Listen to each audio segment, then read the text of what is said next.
joy each day. Sly is never far away.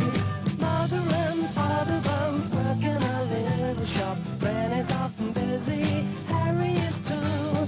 But all of them are happy in the village of Dimbledale, 'cause there's always lots of things to do.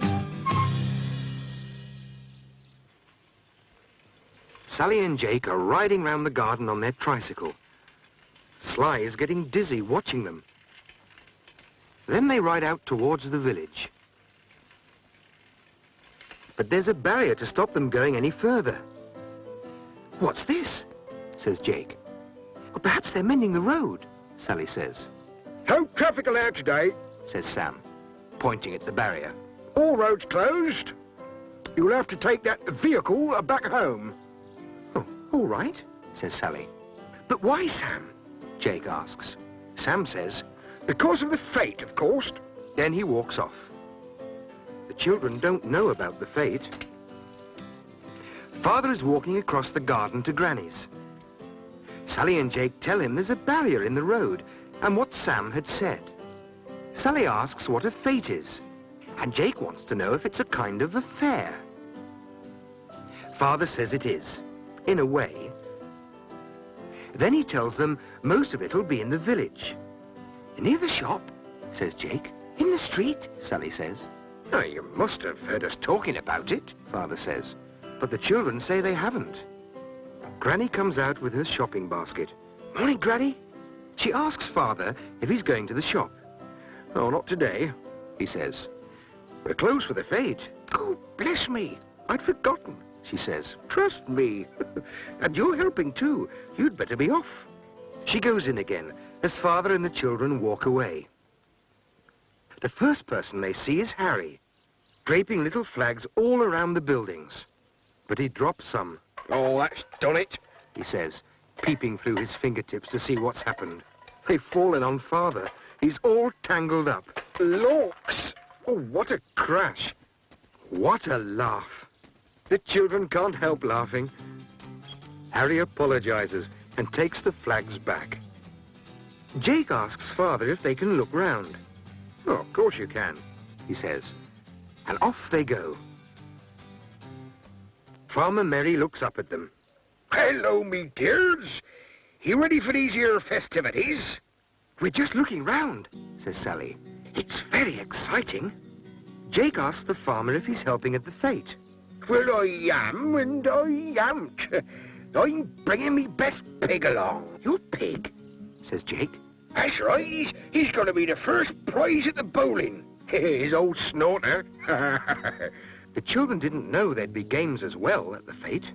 Oh, Says the farmer. 101 different things there'll be. You ask old Mr. Drury. He's arranged it all.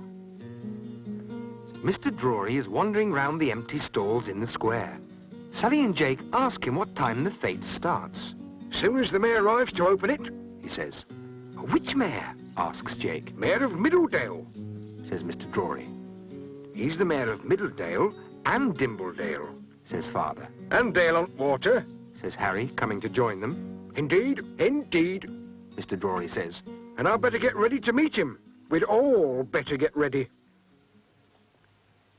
Harry puts on his very best clothes with a flower in his buttonhole. Granny comes up. My, oh my. Who's this handsome stranger? It can't be Harry. It is, though, Says Harry. all dressed up like Hambone. "Nonsense," Granny says. I'll even let you take me to the fete. You look so smart. Come on now. And the whole family follow behind.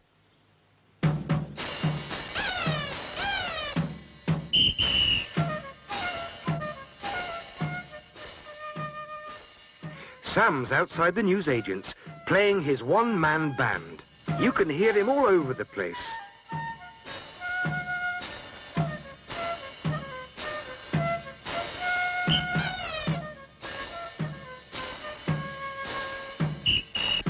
Farmer Mary feels like a sit-down. Mr. Drury looks anxious. Mrs. Prescott arranges the flowers. All the stalls are ready now. Sam plays on while everyone waits for the mayor.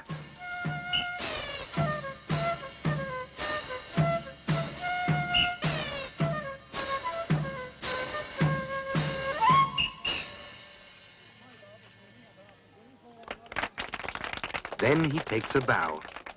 Father claps. Let's go and find a good place to stand, he says. Mr. Drury looks at his watch nervously.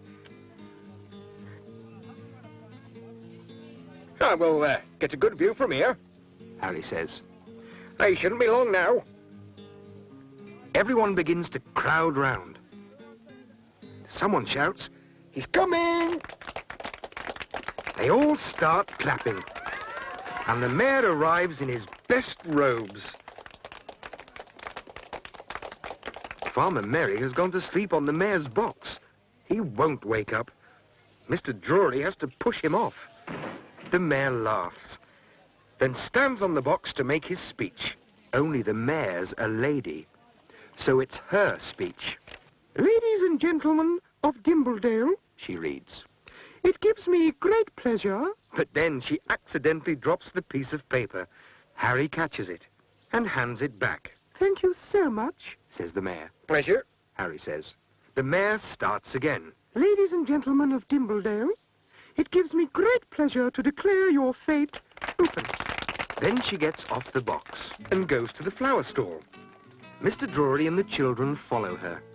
Mr. Drury tells the mayor that the flowers were all grown in the village gardens, but she walks off when he's not looking, and he goes on talking. Then he looks round. The mayor's at the jam stall. I do like homemade jam, she says. This looks very tasty. Then she asks if there are any sports. Mr. Drury invites her to start the bowling. First prize is Farmer Mary's pig. The mayor's bowl just misses the jack and goes a long way past. Everyone claps though. Then Jake sees the farmer with Snorter. He's tied a red ribbon to its curly tail, and now he's trying to move it. But it won't budge, even when he leans on it. Come on, Snorter, he says. Suddenly, Snorter decides to move after all. He stands beside the farmer for a minute. Then he stamps his foot and heaves himself between the farmer's legs and carries him into the field like a horse. Sally and Jake are trying to catch apples with their teeth. It's very difficult, and Jake cheats and holds an apple to take a bite. Harry and Granny are having a tug of war. Granny seems to be winning. Harry doesn't understand. Mother's having a go at the bowling now, but she misses the jack too. Granny's still winning the tug of war, somehow. Mr. Drury presents the mayor with some flowers to thank her for coming. Sully and Jake have seen something very funny. It's Granny again. Nearly everyone's trying to pull her over, but they can't. You didn't know I was so strong, did you, Harry Hardcastle? It fair baffled me, says Harry. Everyone pulls again. Mother says there's something odd going on. There is.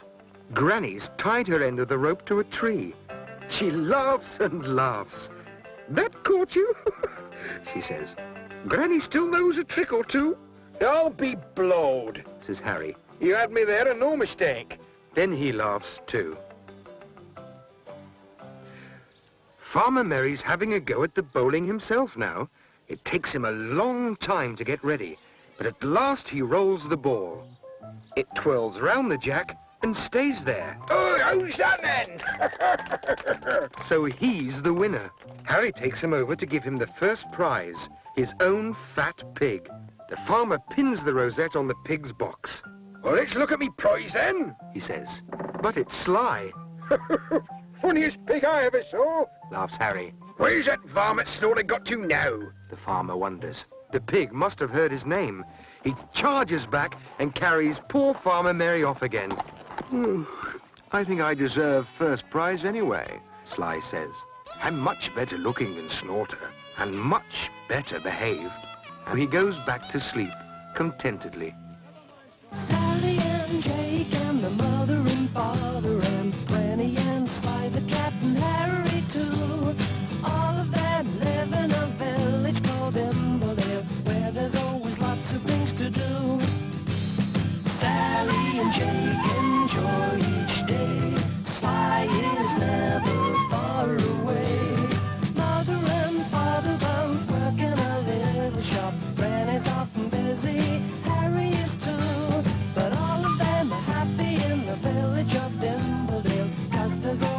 lots of things to do.